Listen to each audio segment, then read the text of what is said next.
Oke, shalom, selamat pagi semuanya. Bersyukur, berterima kasih pada Tuhan. Kalau pagi hari ini kita boleh bangun lagi dengan tubuh yang diberkati, dengan kekuatan kesehatan yang baru yang datang daripada Tuhan. Kita boleh bersama-sama lagi datang menghampiri tahta kasih karunia Tuhan. Bersyukur, memuji, menyembah, meninggikan nama Tuhan. Bapa, kami bersyukur, kami berterima kasih kepadamu pagi hari ini. Terima kasih buat sepanjang malam tidur nyenyak yang kau berikan bagi kami. Terima kasih pagi hari ini kami boleh bangun lagi dengan tubuh yang diberkati, dengan kekuatan kesehatan yang baru, dengan semangat yang baru, dengan gairah yang baru di dalam Engkau, dengan hati yang haus akan Engkau. Kami datang menghampiri tahta kasih karunia, sebab Engkaulah segala-galanya bagi kami. Engkau yang kami perlu dalam hidup, sebab Engkaulah sumber kekuatan bagi kami, sehingga kami cakap dan mampu menanggung segala perkara yang Kau izinkan kami alami. Suatu kami datang kepadamu pagi hari ini, sebelum kami memulai seluruh aktivitas kami di sepanjang hari yang baru. Terpujilah nama-Mu Tuhan. Sebiru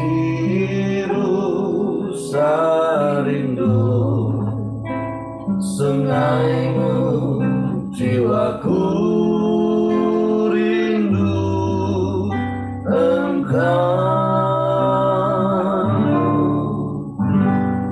Kaulah Tuhan hasrat hatiku, ku rindu menyembahmu.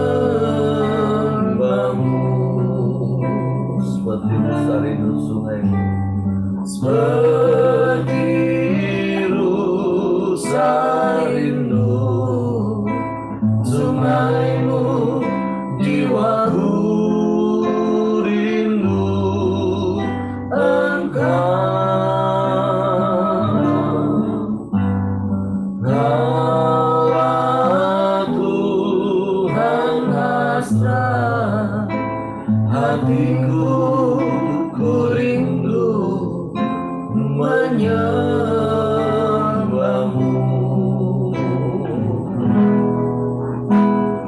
Engkau kekuatan dan perisaiku,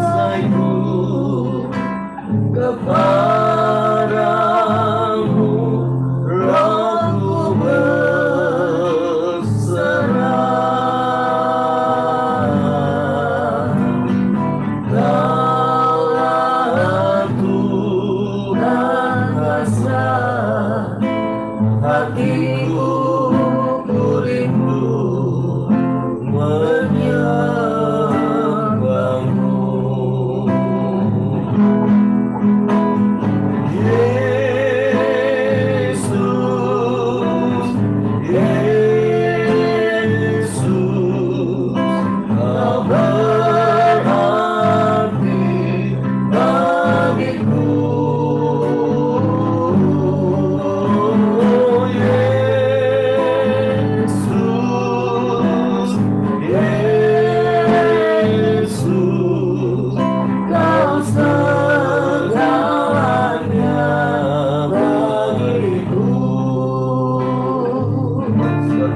datang kepadamu dengan penuh kerinduan. Kepadamu Allah yang hidup dan berkuasa. Seperti rusa rindu akan airmu, kami haus akan Engkau Tuhan. Kami rindu kepadamu, sebab Kau segalanya bagi kami. Kau yang berarti bagi kami, Kau yang sangat kami perlu. Sebab di dalam Engkau ada semua yang kami perlu. Bahkan Engkau lebih dari cukup bagi kami.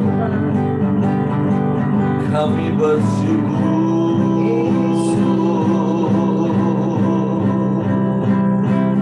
kami bersyukur,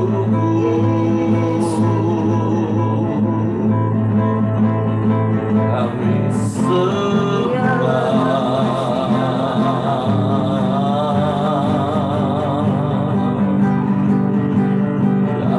sembah.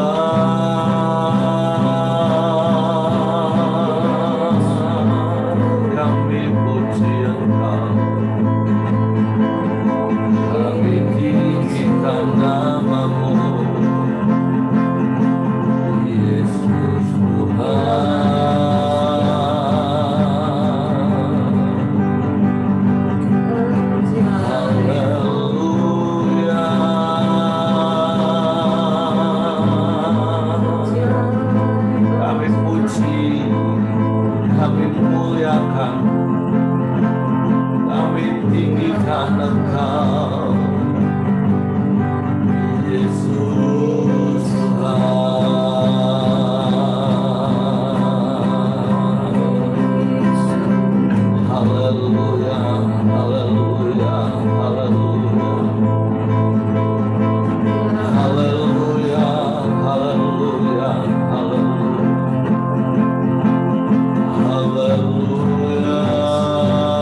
jawaban, Kau berikan pertolongan bagi kami Tuhan. Kami bersyukur, kami bersyukur, kami sembah Kau, kami sembah Kau, kami puji, kami muliakan nama-Mu, kami tinggikan nama-Mu Yesus Tuhan. Haleluya,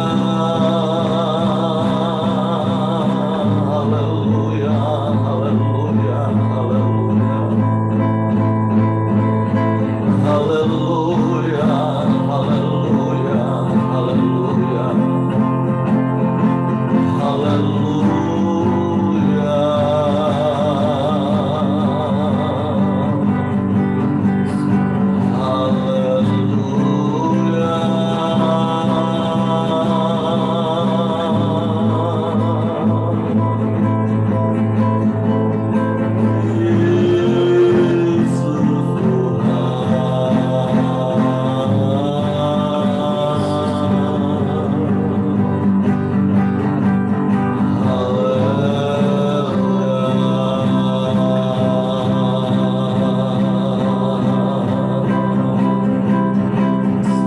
Ajaib Tuhan, ajaib Tuhan. Yesus Engkau kebenaran, Yesus Engkau segalanya. Kepadamu hati kami percaya, hanya kepadamu kami berharap. Engkau yang kami andalkan, sebab Engkau Bapa yang setia. Kau yang tak pernah ingkar janji, Kau selalu menepati janji-Mu, sebab Engkau Allah yang setia. Haleluya.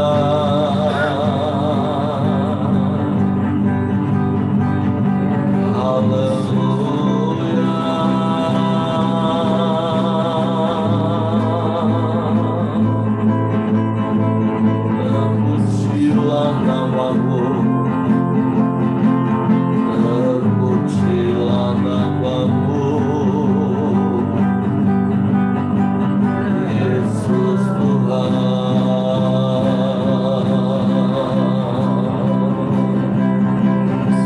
Haleluya, haleluya, haleluya, haleluya.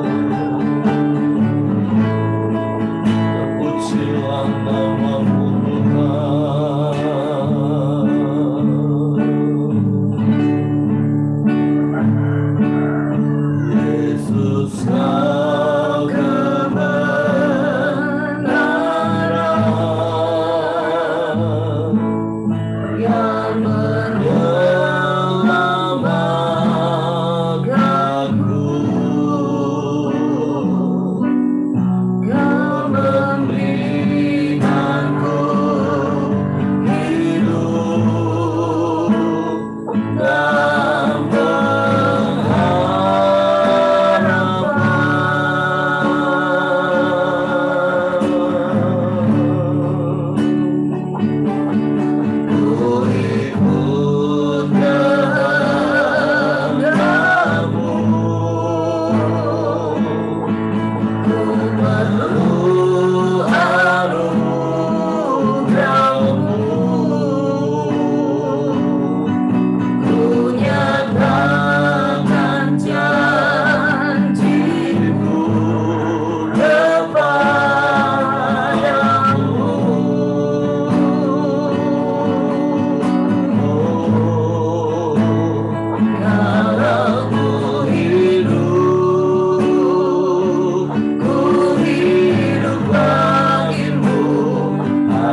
menjauhkanku dari kasih-Mu.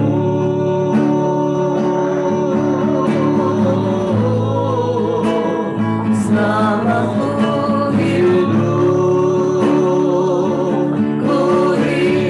bagimu, mataku tetap memandangmu. Dunia tak bisa menjauhkanku dari kasih-Mu. Amin, haleluya. Yesus, Kau kebenaran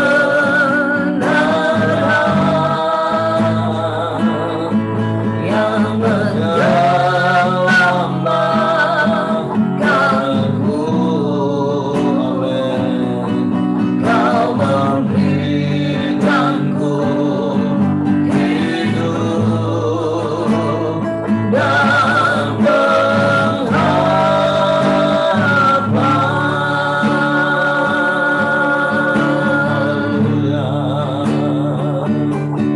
Ku ikut kehendak-Mu, ya Amin. Ku perlu anugerah-Mu. Ku nyatakan janji-Mu kepadamu.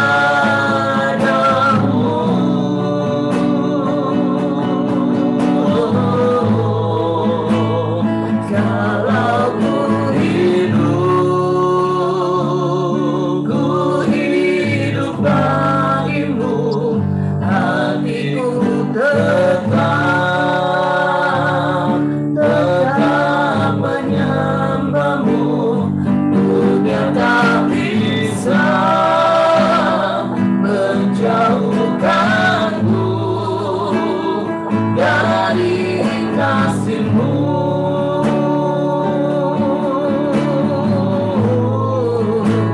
Selama ku hidup bagimu, mataku tetap memandangmu. Dunia tak bisa menjauhkanku dari kasih-Mu.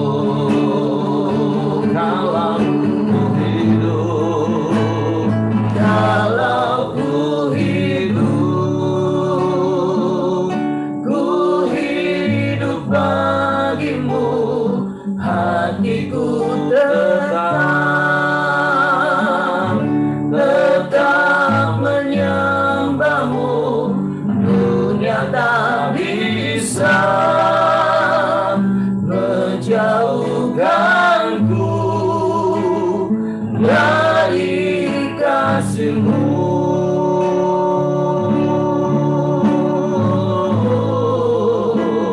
Selama ku hidup, amin, ku hidup bagimu, mataku tetap memandangmu. Dunia tak bisa menjauhkanku dari kasih-Mu. Sungguh dunia tak akan pernah dapat memisahkan kami dari kasih.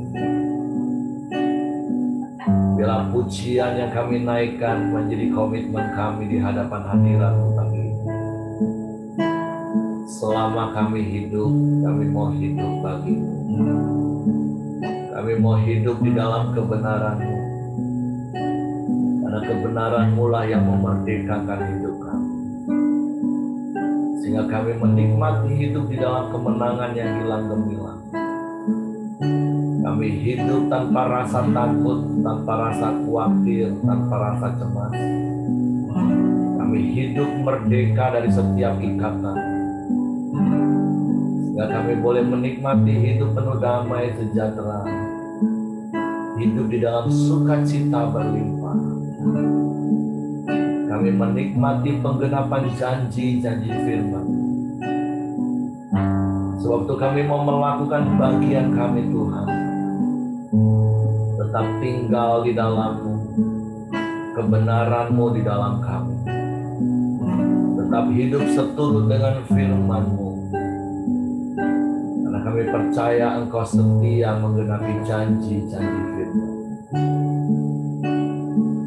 Karena sungguh kasih-Mu tak bersyarat, tapi janji-janji-Mu bersyarat Tuhan. Untuk kami mau melakukan bagian kami. Selama kami hidup di dalam kebenaran. Sekalipun kami hidup di tengah-tengah dunia yang jahat, tapi biarlah kami tetap tinggal dalam kebenaran. Untuk pagi hari ini kami siapkan hati kami lagi untuk kebenaran firman-Mu. Roh Kudus, tolong kami untuk mengerti, untuk kami memahami firman, sehingga kami percaya firman dan kami melakukannya dalam hidup kami. Di dalam nama Yesus Tuhan, kami sambut firman-Mu pagi hari. Haleluya, haleluya, haleluya. Amin. Oke, shalom, selamat pagi semuanya. Bersyukur, berterima kasih pada Tuhan dalam pagi hari ini. Kita boleh ada di minggu yang baru lagi. Dan hari ini kita masuk di dalam 2 Petrus pasalnya yang kedua, mulai ayatnya yang pertama sampai ayatnya yang ke-22. Cukup panjang ayat-ayat ini.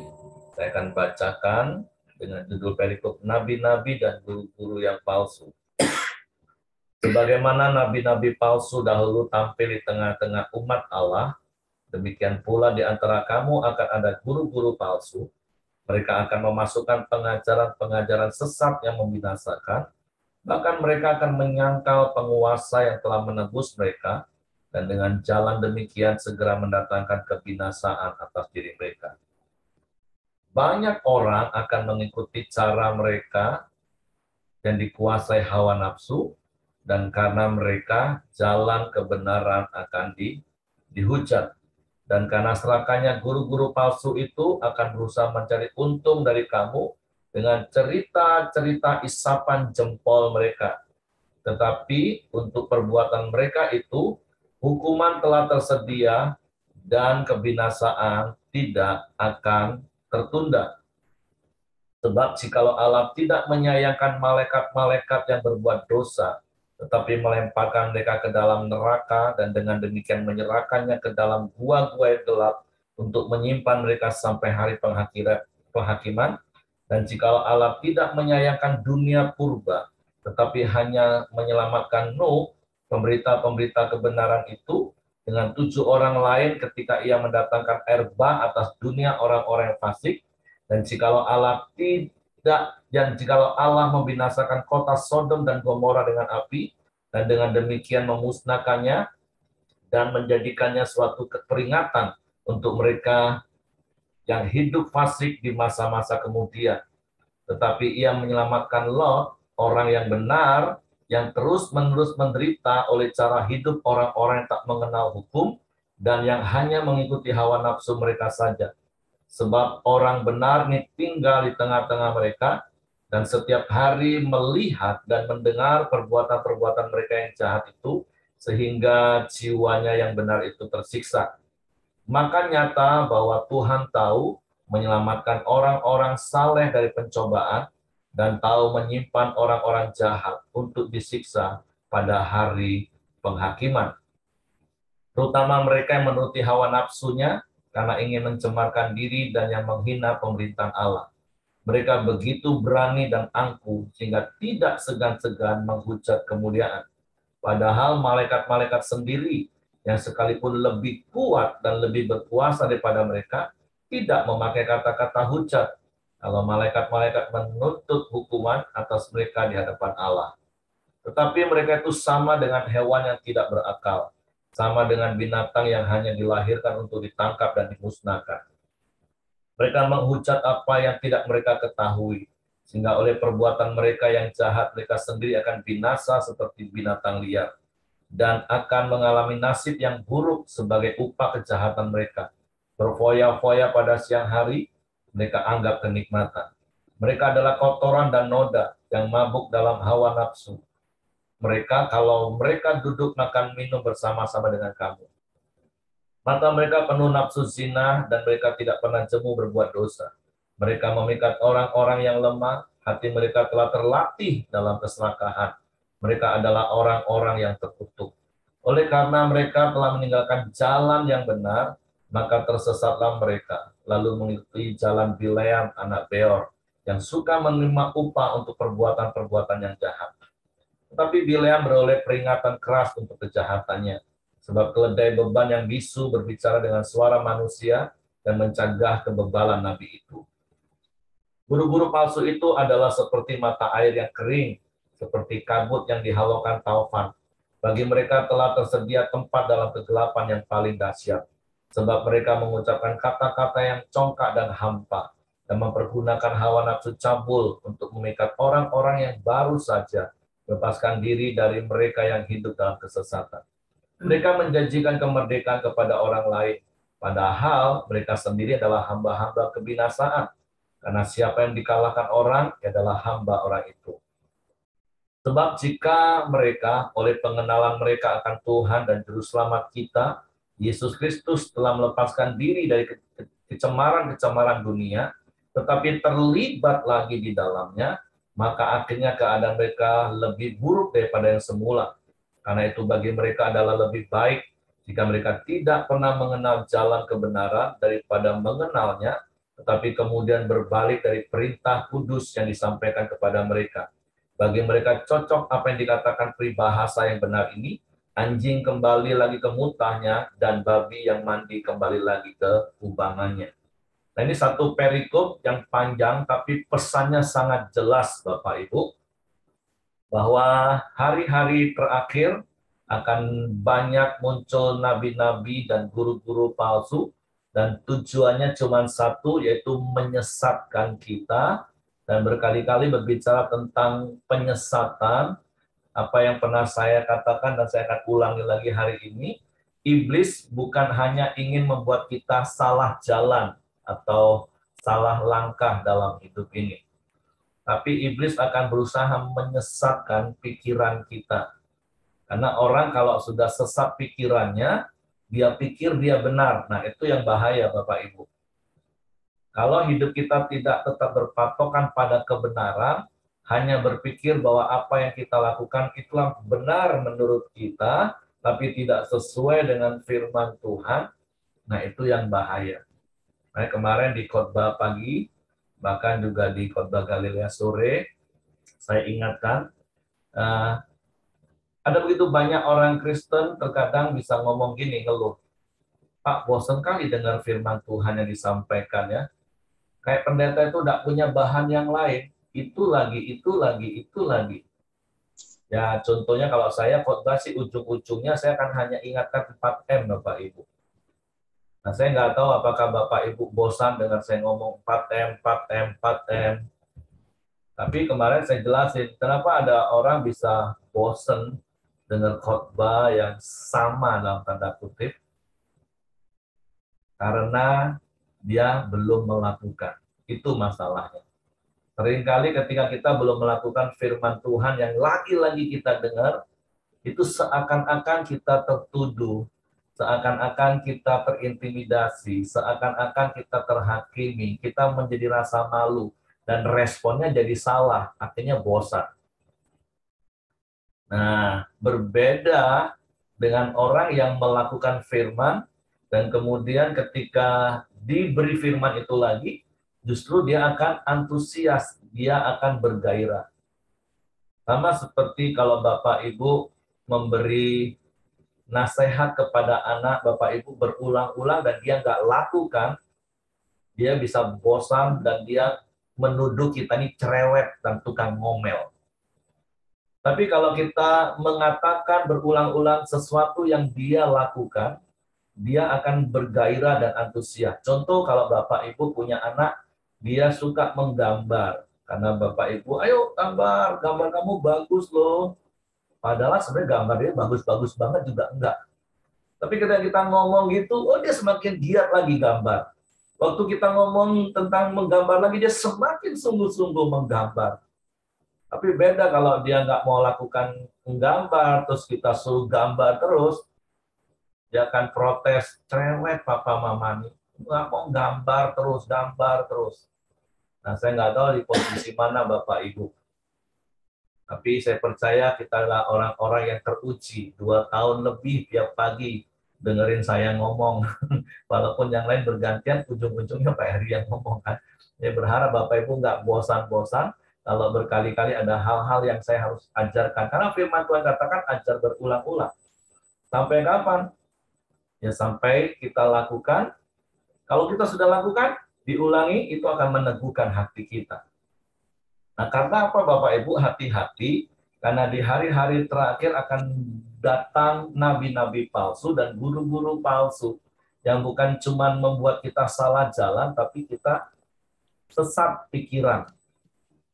Nah, ciri-cirinya sederhana Bapak Ibu. Mereka akan memasukkan pengajaran sesat membinasakan. Yang pertama, ciri-cirinya adalah mereka akan menyangkal penguasa yang menebus mereka. Jadi yang pertama ciri-ciri jelas kalau itu adalah nabi palsu atau guru palsu, kalau itu membuat akhirnya kita menyangkal Yesus sebagai Tuhan dan Juru Selamat. Itu sudah jelas itu ciri-cirinya. Dan kedua, dikuasai hawa nafsu. Yang ketiga, ayat yang ketiga, penuh dengan keserakahan, mencari keuntungan dengan cerita-cerita isapan jempol. Karena memang pada dasarnya manusia itu lebih suka cerita isapan jempol, cerita suka hal-hal yang menyenangkan telinga, daripada pengajaran yang kadang yang seperti sering saya katakan dan kemarin saya katakan, saya ini bukan tipe orang yang suka nyindir, saya ini suka nabrak. Artinya ketika kebenaran itu A ya A, titik. Kamu mau tersinggung, nggak tersinggung, itu respon kamu lagi.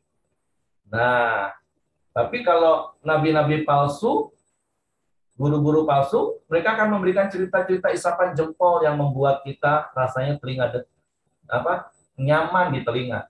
Makanya Paulus juga pernah ingatkan kepada anak didiknya bahwa di hari-hari terakhir orang akan mengalihkan telinganya dari kebenaran, dari ajaran sehat kepada dongeng-dongeng nenek tua.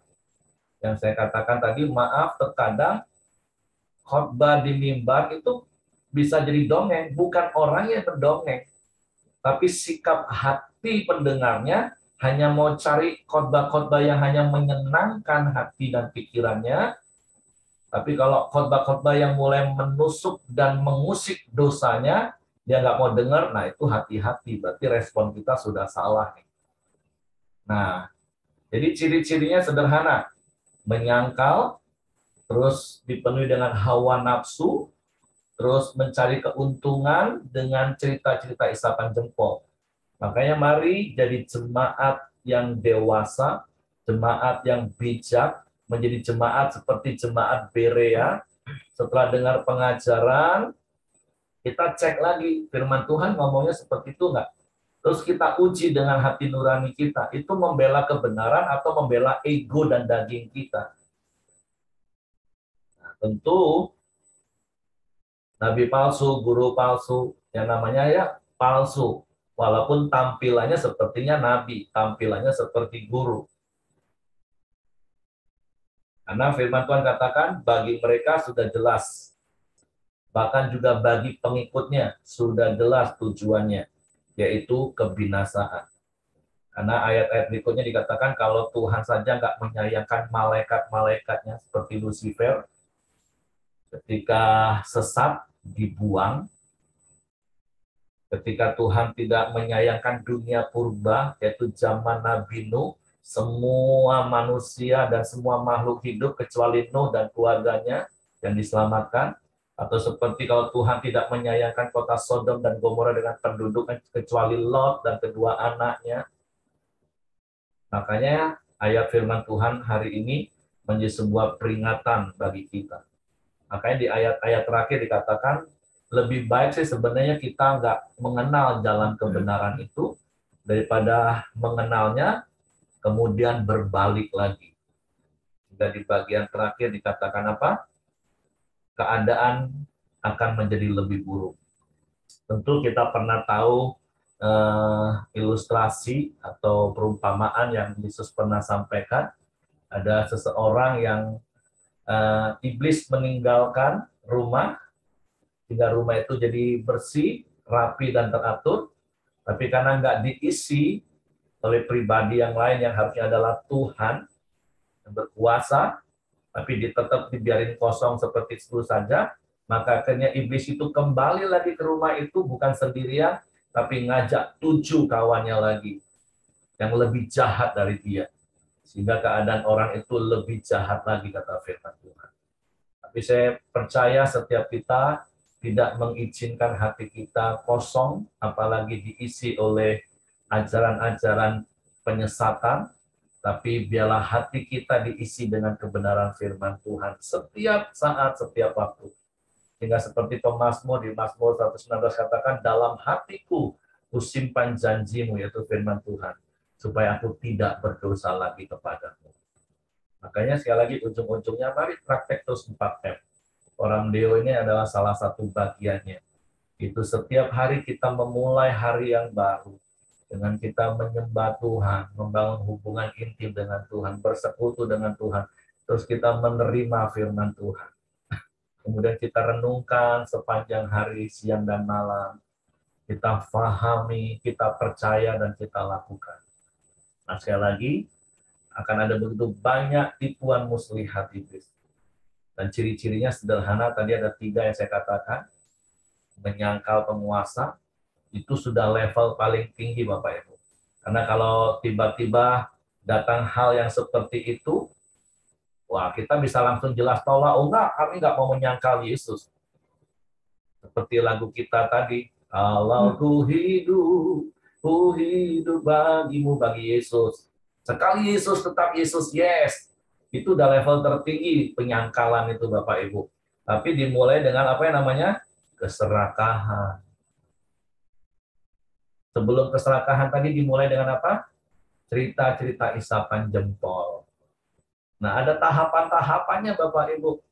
Nah, makanya hati-hati hari-hari ini mari belajar sekali lagi jadi jemaat yang semakin bertumbuh di dalam pengenalan akan Tuhan, menjadi jemaat seperti jemaat Berea, dengerin firman itu, firman kebenaran seutuhnya, bukan disaring-saring dan dipilih-pilih firman yang hanya menyenangkan telinga, yang ujung-ujungnya juga nggak dipraktekin. Karena kalau firman yang didengerin, kamu diberkati, kamu akan berhasil. Wah, itu hanya motivator itu Bapak Ibu. Tapi kalau khotbah-khotbah, kamu harus jujur, kamu harus hidup kudus, kamu harus hidup murah hati. Wah, itu kan sesuatu yang dipraktekin. Nah, mari dengar firman untuk dipraktekkan. Bukan dengar firman hanya sebatas untuk menyenangkan telinga. Karena itu bisa lambat laun akhirnya membuat kita mulai bias. Akhirnya timbul keserakahan. Akhirnya timbul penyangkalan. Jadi ada fase-fase, ada tahapannya. Tapi sekali lagi saya percaya setiap kita yang ada pagi hari ini, kita adalah orang-orang yang terus setia kepada Tuhan dan kebenarannya. Mungkin itu saja yang ingin saya sampaikan. Mungkin ada hal lain yang mau ditambahkan. Kayaknya Pak Ramli dapat pencerahan sesuatu yang mau dibagikan. Saya persilakan Pak. Enggak sih Pak, sudah cukup. Cuma renung-renungkan, kalau kita lihat dari ini kan mereka ini meninggalkan jalan kebenaran. Artinya mereka sudah pernah mendengar kebenaran. Nah, kenapa kemudian kok bisa ya mereka menjadi menjadi menyangkal, menjadi mengikuti hawa nafsu, dan lain sebagainya. Kan saya renung-renungkan tragis sekali ya, kenapa bisa seperti itu gitu. Itu sih yang saya renung-renungkan, Pak. Ya, jadi seperti pertemuan terakhir dulu penatua, sekarang tim pengembalaan di pertemuan di tahun 2022 di bulan September kemarin. Jadi salah satu doktrin Pelita Community, kalau boleh disebut seperti itu, tentang keselamatan. Dan kita tidak mau berdebat di antara Calvin dan Armen, sekali selamat tetap selamat yang benar, atau keselamatan bisa hilang. Tapi kita berdiri di atas kebenaran firman Tuhan yang kita fahami bersama, sebagai pegangan kita Bapak-Bapak Gereja Pelita Community. Keselamatan itu ya dan amin, tapi harus kita kerjakan dengan setia sampai akhir.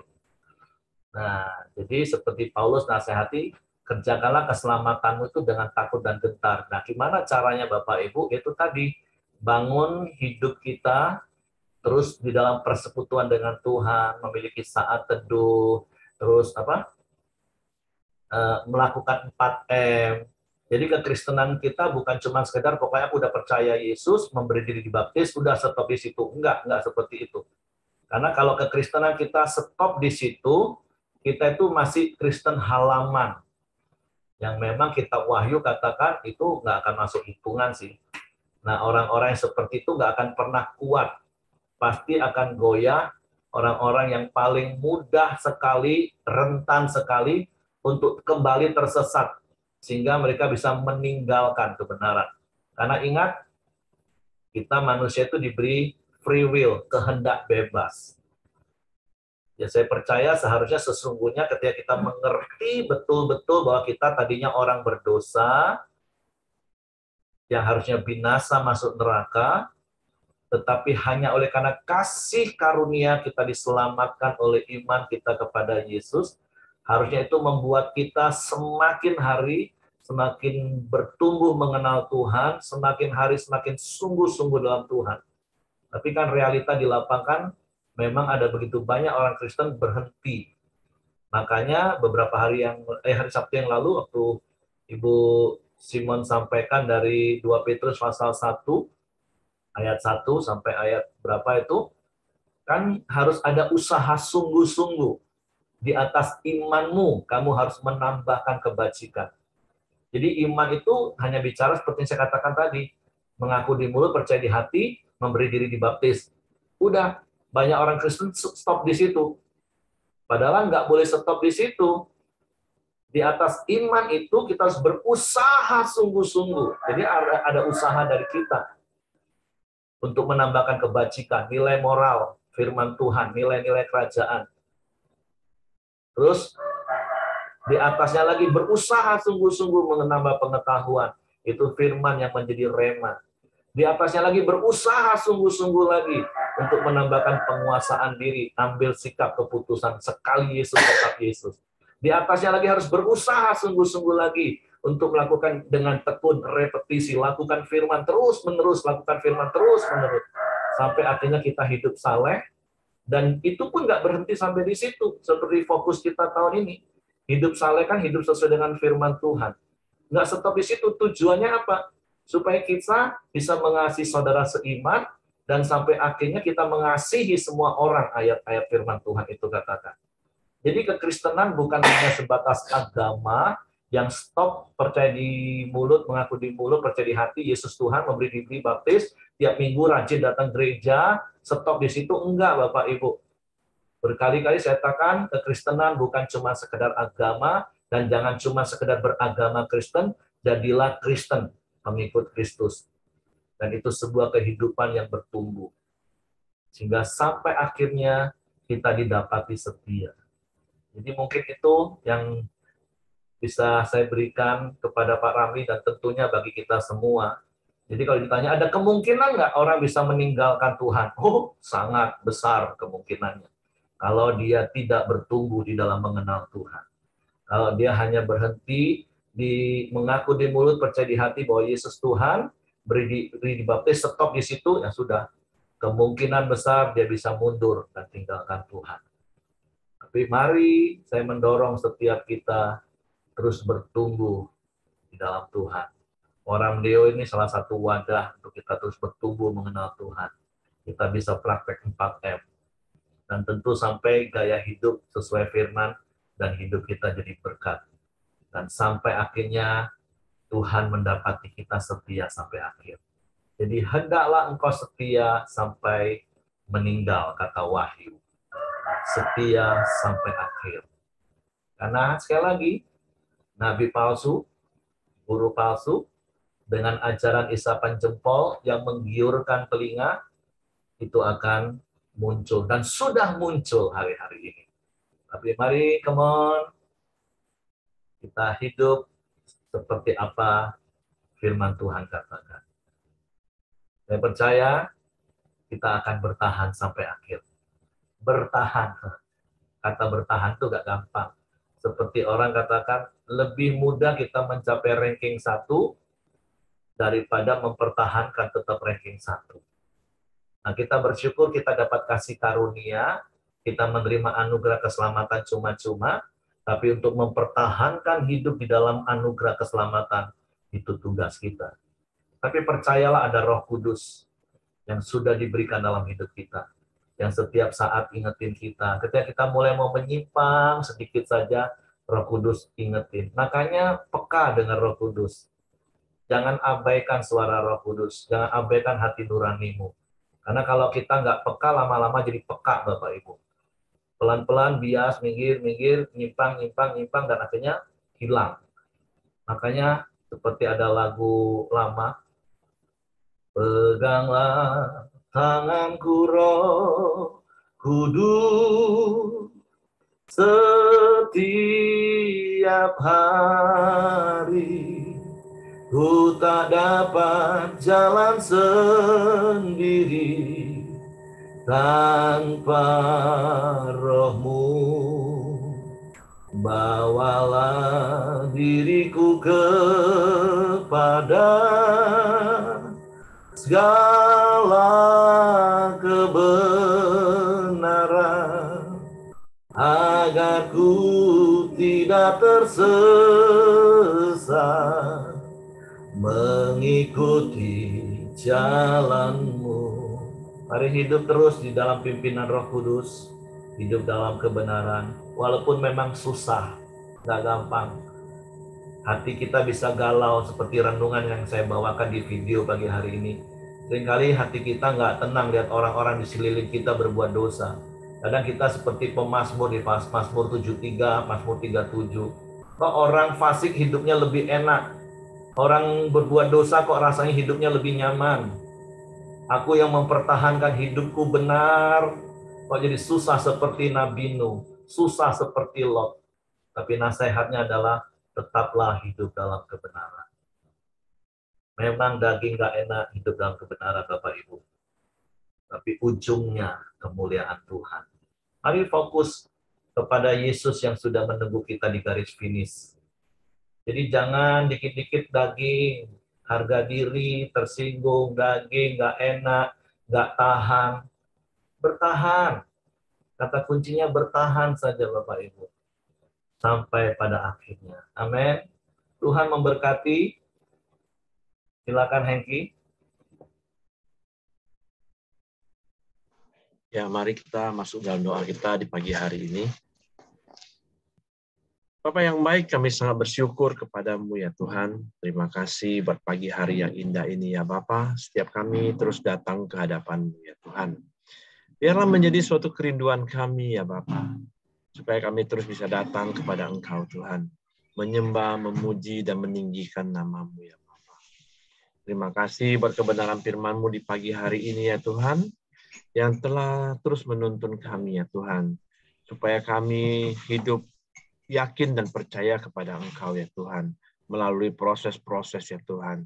Biarlah kami mau Tuhan terus teguh dan percaya kepada Engkau ya Bapa, karena Engkau adalah Tuhan kami, satu-satunya penebus dalam hidup kami ya Tuhan. Biarlah Roh Kudus-Mu juga yang memampukan kami, yang menolong kami berjalan terus bersama dengan Engkau, sampai akhir finish hidup kami ya Bapa. Terima kasih ya Tuhan, biarlah kami terus akan mempraktekkan nilai-nilai kebenaran firman-Mu Tuhan dalam kehidupan kami sehari-hari ya Bapa. Terima kasih buat Pak Heri yang telah menyampaikan kebenaran-Mu. Biar Tuhan terus memberkati Pak Heri ya Tuhan, dan juga pakai Pak Heri lebih lagi ya Bapa. Tuhan juga berikan kesehatan, kekuatan yang terbaik Pak Heri dan juga keluarga besarnya ya Tuhan. Terima kasih buat pagi hari ini, juga setiap kami yang hadir di pagi hari ini. Tuhan juga senantiasa memberkati kami. Tuhan juga terus ada di tengah-tengah keluarga kami. Tuhan yang terus menopang kami. Tuhan yang terus memberkati setiap hidup kami. Tuhan juga membawa kami hari demi hari terus mengenal Engkau lebih sungguh-sungguh lagi ya Bapa. Terima kasih ya Tuhan. Di pagi hari ini, di mana juga kami sepakat berdoa buat Rumah Santi WW ya Tuhan, di mana ada terganggu oleh suara dari yang tidak jelas ya Tuhan. Bisa jadi dari penguasa-penguasa udara yang lain ya Tuhan, ataupun dari orang-orang yang berniat jahat ya Tuhan. Tuhan, biarlah kami berdoa buat Rumah Santi WW ya Tuhan. Biarlah Tuhan lindungin. Tuhan tutup bungkus dengan kuat kuasa darah-Mu ya Tuhan. Tuhan juga jauhkan orang-orang yang berniat jahat. Tuhan juga jauhkan daripada roh-roh jahat yang ingin mengganggu ya Tuhan. Biarlah kami percaya Tuhan, nama Tuhan ada di dalam Rumah Santi WW ya Tuhan, yang berkuasa atas rumahnya ya Tuhan. Dan juga setiap orang yang tinggal di dalam rumahnya, Tuhan juga berikan damai sejahtera-Mu, sukacita-Mu ya Tuhan. Tuhan juga berkati Santi dan juga anak-anaknya ya Tuhan. Dan juga buat suaminya juga Tuhan berkati ya Bapa. Terima kasih, kami serahkan Rumah Santi ke bawah tangan kuasa-Mu. Kami sangat bersyukur dan juga setiap kami, Tuhan juga terus ada di tengah-tengah keluarga kami. Bapak yang baik, kami juga terus berdoa buat bangsa dan negara kami Indonesia. Tuhan terus berkati bangsa kami, Tuhan terus membawa bangsa kami hari demi hari lebih baik, dan juga Tuhan memberikan keamanan yang terbaik atas bangsa ini ya Tuhan. Tuhan juga berkati pemerintahan kami dari presiden dan setiap jajarannya, dan juga sampai ke tingkat gubernur, bupati, bahkan wali kota, sampai ke RT ya Tuhan. Biarlah roda pemerintahan ini boleh berjalan dengan baik, dengan takut akan Engkau, dengan jujur ya Tuhan. Kami serahkan bangsa kami Indonesia dan juga pemerintahan kami ke bawah tangan kuasa-Mu. Mari kita masuk dalam doa Bapa kami. Bapa kami yang di surga, dikuduskanlah nama-Mu. Datanglah kerajaan-Mu, jadilah kehendak-Mu di bumi seperti di surga. Berikanlah kami pada hari ini makanan kami yang secukupnya, dan ampuni kami akan kesalahan kami, seperti kami juga mengampuni orang yang bersalah kepada kami. Dan janganlah membawa kami ke dalam pencobaan, tetapi lepaskanlah kami daripada yang jahat. Karena Engkau yang punya kerajaan dan kuasa dan kemuliaan sampai selama-lamanya. Amin. Pak Heri, silakan tutup dalam doa. Bapa, aku berdoa untuk setiap kami yang ada pagi hari ini. Kuatkan dan teguhkan hati kami. Roh Kudus terus pimpin, tuntun hidup kami pada seluruh kebenaran firman-Mu, sehingga kami tidak goyah, kami tidak menyimpang ke kanan dan ke kiri, di tengah-tengah situasi kondisi yang terjadi, bahkan di situasi di mana ada banyak nabi palsu, guru-guru palsu, yang akan menyesatkan pikiran kami, sehingga meninggalkan Engkau.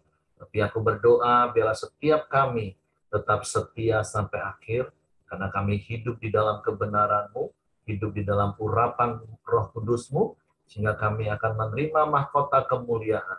Kami tahu tidak mudah, tapi kami percaya bukan dengan kuat gagah kami jalani hari-hari kami, tapi kami mau bersandar pada kekuatan Roh Kudus yang ada dalam hidup kami. Terpujilah nama-Mu, dan biarlah sepanjang hari ini dalam seluruh aktivitas kami, sungguh hidup kami memancarkan kemuliaan-Mu. Orang-orang melihat Bapa melalui hidup kami. Orang-orang melihat bukti kebesaran-Mu melalui hidup kami.